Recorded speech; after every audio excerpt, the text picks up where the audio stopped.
Monastery denotes the building, or complex of buildings, comprising the domestic quarters and workplace, of monastics, whether monks or nuns, and whether living in communities or alone. The monastery generally includes a place reserved for prayer which may be a chapel, church or temple, and may also serve as an oratory. Monasteries may vary greatly in size, comprising a small dwelling accommodating only a hermit, or in the case of communities anything from a single building housing only one senior and 2 or 3 junior monks or nuns, to vast complexes and estates housing tens or hundreds. A monastery complex typically comprises a number of buildings which include a church, dormitory, cloister, refectory, library, balneary and infirmary. Depending on the location, the monastic order and the occupation of its inhabitants, the complex may also include a wide range of buildings that facilitate self-sufficiency and service to the community. These may include a hospice, a school and a range of agricultural and manufacturing buildings such as a barn, a forge or a brewery. In English usage, the term monastery is generally used to denote the buildings of a community of monks. In modern usage, convent tends to be applied only to institutions of female monastics, particularly communities of teaching or nursing religious sisters. Historically, a convent denoted a house of friars, now more commonly called a friary. Various religions may apply these terms in more specific ways. Etymology. The word monastery comes from the Greek word I1/4 I1/2 I plus or minus I florin I registered trademark I to the first I1/2, newt.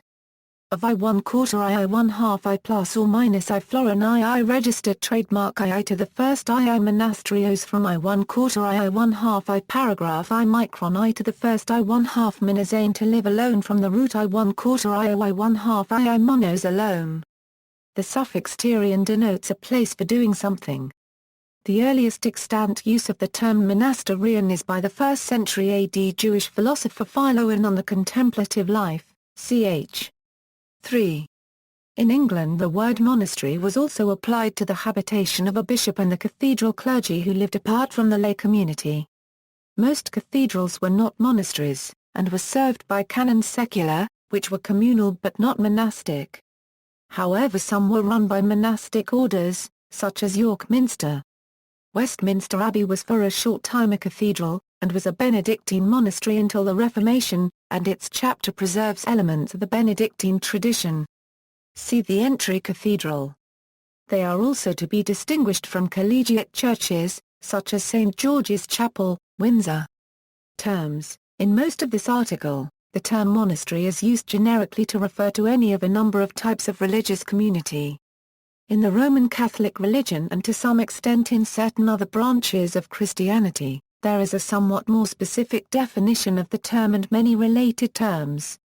Buddhist monasteries are generally called vihara. Viharas may be occupied by males or females, and in keeping with common English usage, a vihara populated by females may often be called a nunnery or a convent. However, vihara can also refer to a temple. In Tibetan Buddhism, monasteries are often called gompa. In Thailand, Laos and Cambodia, a monastery is called a wat. A monastery may be an abbey, or a priory, or conceivably a hermitage. It may be a community of men or of women. A charter house is any monastery belonging to the Carthusian order. In Eastern Christianity, a very small monastic community can be called a skete, and a very large or important monastery can be given the dignity of a leva. The great communal life of a Christian monastery is called cenobitic, as opposed to the anchoretic life of an anchorite and the eremitic life of a hermit. There has also been, mostly under the Usmani occupation of Greece and Cyprus, an idiorhythmic lifestyle where monks come together by being able to own things individually and not being obliged to work for the common good. In Hinduism, monasteries are called matha, mandir, koil, or most commonly an ashram. Jains use the Buddhist term vihara. Monastic life. In most religions, the life inside monasteries is governed by community rules that stipulate the gender of the inhabitants and require them to remain celibate and own little or no personal property. The degree to which life inside a particular monastery is socially separate from the surrounding populace can also vary widely. Some religious traditions mandate isolation for purposes of contemplation removed from the everyday world, in which case members of the monastic community may spend most of their time isolated even from each other. Others focus on interacting with the local communities to provide services, such as teaching, medical care, or evangelism. Some monastic communities are only occupied seasonally, depending both on the traditions involved and the local weather, and people may be part of a monastic community for periods ranging from a few days at a time to almost an entire lifetime. The life within the walls of a monastery may be supported in several ways: by manufacturing and selling goods, often agricultural products, by donations or alms, by rental or investment incomes, and by funds from other organizations within the religion, which in the past formed the traditional support of monasteries. There has been a long tradition of Christian monasteries providing hospitable, charitable and hospital services. Monasteries have often been associated with the provision of education and the encouragement of scholarship and research, which has led to the establishment of schools and colleges and the association with universities. Christian monastic life has adapted to modern society by offering computer services, accounting services and management, as well as modern hospital and educational administration. Buddhism. Buddhist monasteries, known as vihara, emerged sometime around the 4th century BC, from the practice of vassa, the retreat undertaken by Buddhist monks and nuns during the South Asian rainy season. To prevent wandering monks from disturbing new plant growth or becoming stranded in inclement weather, Buddhist monks and nuns were instructed to remain in a fixed location for the roughly 3-month period, typically beginning in mid-July. Outside of the vassa period, monks and nuns both lived a migratory existence, wandering from town to town begging for food. These early fixed vassa retreats were held in pavilions and parks that had been donated to the Sangha by wealthy supporters. Over the years, the custom of staying on property held in common by the Sangha as a whole during the vassa retreat evolved into a more cenobitic lifestyle, in which monks and nuns resided year-round in monasteries. In India, Buddhist monasteries gradually developed into centers of learning where philosophical principles were developed and debated. This tradition is currently preserved by monastic universities of Vajrayana Buddhists, as well as religious schools and universities founded by religious orders across the Buddhist world. In modern times, living a settled life in a monastery setting has become the most common lifestyle for Buddhist monks and nuns across the globe. Whereas early monasteries are considered to have been held in common by the entire Sangha, in later years this tradition diverged in a number of countries. Despite Vinaya prohibitions on possessing wealth, many monasteries became large landowners, much like monasteries in medieval Christian Europe. In China, peasant families worked monastic-owned land in exchange for paying a portion of their yearly crop to the resident monks in the monastery, just as they would to a feudal landlord. In Sri Lanka and Tibet, the ownership of a monastery often became vested in a single monk, who would often keep the property within the family by passing it on to a nephew who ordained as a monk. In Japan, where civil authorities permitted Buddhist monks to marry, being the head of a temple or monastery sometimes became a hereditary position, passed from father to son over many generations. Forest monasteries are most commonly found in the Theravada traditions of Southeast Asia and Sri Lanka. Are monasteries dedicated primarily to the study of Buddhist meditation, rather than scholarship or ceremonial duties. Forest monasteries often function like early Christian monasteries, with small groups of monks living an essentially hermit-like life gathered loosely around a respected elder teacher. While the wandering lifestyle practiced by the Buddha and his disciples continues to be the ideal model for forest tradition monks in Thailand and elsewhere, practical concerns including shrinking wilderness areas, lack of access to lay supporters, dangerous wildlife, and dangerous border conflicts dictate that more and more meditation monks live in monasteries, rather than wandering. Tibetan Buddhist monasteries are sometimes known as lamaseries and the monks are sometimes known as lamas. H. P. Blavatsky's Theosophical Society named its initial New York City meeting place the Lamasery. Some famous Buddhist monasteries include Jetavana, Srivasti, Nalanda, India, Shaolin, China, Tingling Temple, Jiangxi, China, Tengbosch, Nepal. A further list of Buddhist monasteries is available at the list of Buddhist temples, Trends in Buddhist monasticism. Some of the largest monasteries in the world are Buddhist. Pung Monastery in Tibet housed around 10,000 monks prior to the Chinese invasion. Today its relocated monastery in India houses around 8,000. Christianity. Main article, Christian monasticism. According to tradition, Christian monasticism began in Egypt with St. Anthony. Originally, all Christian monks were hermits, seldom encountering other people. But because of the extreme difficulty of the solitary life, many monks failed, either returning to their previous lives, or becoming spiritually deluded. A transitional form of monasticism was later created by Saint Amun, in which Osulitaya monks lived close enough to one another to offer mutual support as well as gathering together on Sundays for common services. It was St. Pachomius who developed the idea of having monks live together and worship together under the same roof. Some attribute his mode of communal living to the barracks of the Roman army in which Pachomius served as a young man. Soon the Egyptian desert blossomed with monasteries, especially around Nitria, which was called the Holy City. Estimates are that upwards of 50,000 monks lived in this area at any one time. Hermetism never died out though, but was reserved only for those advanced monks who had worked out their problems within a cenobitic monastery.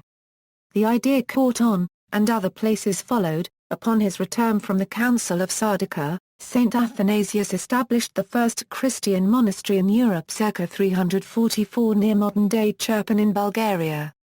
Saint Eugenios founded a monastery on Mount Isla above Nisibis in Mesopotamia, and from this monastery the cenobitic tradition spread in Mesopotamia, Persia, Armenia, Georgia and even India and China. Saint Sabin organized the monks of the Judean desert in a monastery close to Bethlehem, and this is considered the mother of all monasteries of the Eastern Orthodox churches. Saint Benedict of Nursia founded the monastery of the Monte Cassino in Italy, which was the seed of Roman Catholic monasticism in general, and of the Order of Benedict in particular. The Carthusian order was founded by Saint Bruno of Cologne at La Grande Chartreuse, from which the order takes its name, in the 11th century as an eremitical community, and remains the motherhouse of the order. Western medieval Europe. The life of prayer and communal living was one of rigorous schedules and self-sacrifice. Prayer was their work, and the office prayers took up much of a monk's waking hours: matins, lauds, prime, terce, daily mass, sext, nun, vespers, and compline.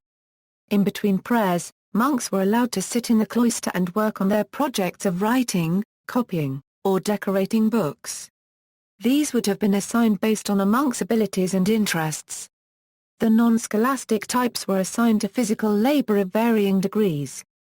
The main meal of the day took place around noon, often taken at a refectory table, and consisted of the most simple and bland foods, that is, a poached fish, boiled oats. While they ate, scripture would be read from a pulpit above them. Since no other words were allowed to be spoken, monks developed communicative gestures. Abbots and notable guests were honored with a seat at the high table, while everyone else sat perpendicular to that in the order of seniority.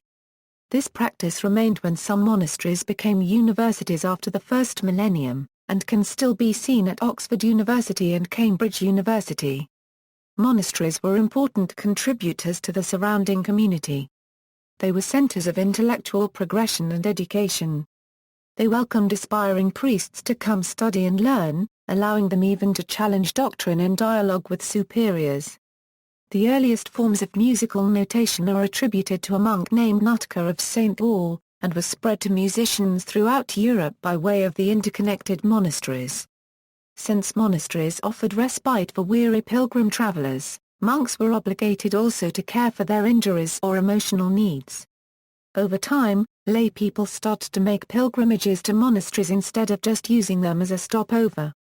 By this time, they had sizable libraries that attracted learned tourists. Families would donate a son in return for blessings. During the plagues, monks helped to till the fields and provide food for the sick.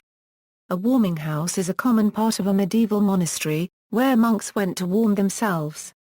It was often the only room in the monastery where a fire was lit. Catholic religious orders. A number of distinct monastic orders developed within Roman Catholicism. Canons regular, which evolved from the secular canons who would normally work with a bishop, now living together with him like monks under the rule of St. Augustine. Benedictine monks, founded by Saint Benedict, stresses manual labor in a self-subsistent monastery. See Cluniac reforms. Cistercian monks, Brigittine nuns and monks, Order of St. Paul I Hermit, Carthusian hermits, Gilbertines, Passionists, Poor Clares of all the observances, Carmelite nuns, Premonstratensian canons, Tyrannensian monks, Felisaulian monks, while in English most mendicant orders use the monastic terms of monastery or priory. In the Latin languages, the term used by the friars for their houses is convent, from the Latin conventus, for example, Italian, convento, or, meaning gathering place. The Franciscans rarely use the term monastery at present, preferring to call their house a friary. Orthodox Christianity. In the Eastern Orthodox Church, both monks and nuns follow a similar ascetic discipline, and even their religious habit is the same.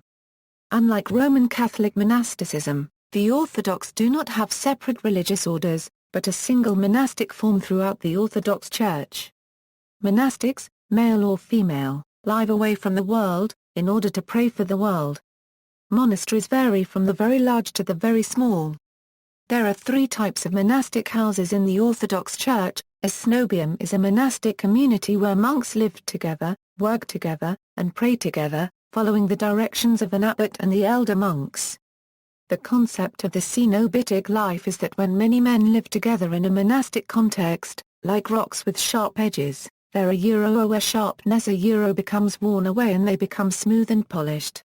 The largest monasteries can hold many thousands of monks and are called levras. In the cenobium the daily office, work and meals are all done in common. A skete is a small monastic establishment that usually consists of one elder and 2 or 3 disciples. In the skete most prayer and work are done in private, coming together on Sundays and feast days. Thus, skete life has elements of both solitude and community, and for this reason is called the middle way. A hermit is a monk who practices asceticism but lives in solitude rather than in a monastic community. One of the great centers of Orthodox monasticism is Mount Athos in Greece, which, like the Vatican State, is self-governing. It is located on an isolated peninsula approximately 20 miles long and 5 miles wide, and is administered by the heads of the 20 monasteries. Today the population of the Holy Mountain is around 2,200 men only and can only be visited by men with special permission granted by both the Greek government and the government of the Holy Mountain itself. Oriental Orthodox Churches. The Oriental Orthodox Churches, distinguished by their Miaphysite beliefs, consist of the Armenian Apostolic Church, the Coptic Orthodox Church of Alexandria, as well as the Ethiopian Orthodox Church, the Eritrean Orthodox Church, the Indian Orthodox Church, and the Syriac Orthodox Church of Antioch. The now extinct Caucasian Albanian Church also fell under this group. The monasteries of St. Macarius and St. Anthony are the oldest monasteries in the world and under the patronage of the Patriarch of the Coptic Orthodox Church.